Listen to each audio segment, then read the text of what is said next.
amesema kubali, maana Mungu alikuwa anamtafuta mwanadamu kuanzia siku za Adamu, anamtafuta mwanadamu mpaka siku za manabii.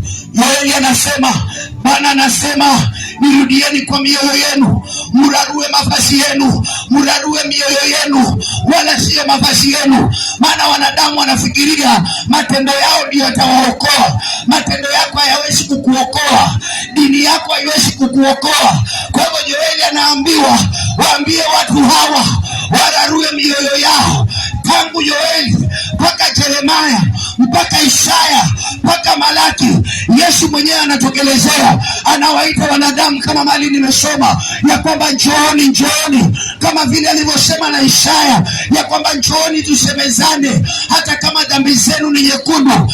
Yesu anatokelezea siku zake, anawaita wanadamu wacha kwa pumziko la kweli. Jioni ya leo ninamuita mwanamume, ninamuita mwanamke, ninamuita mzee, ninamuita mama, na kuita msichana mrembo, na kuita mvulana handsome.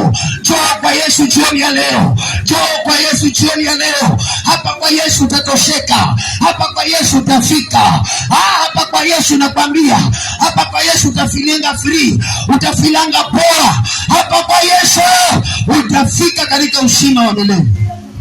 Tusimame tusogee hapa. Bwana Yesu asifiwe. Haleluya. Haleluya. Haleluya.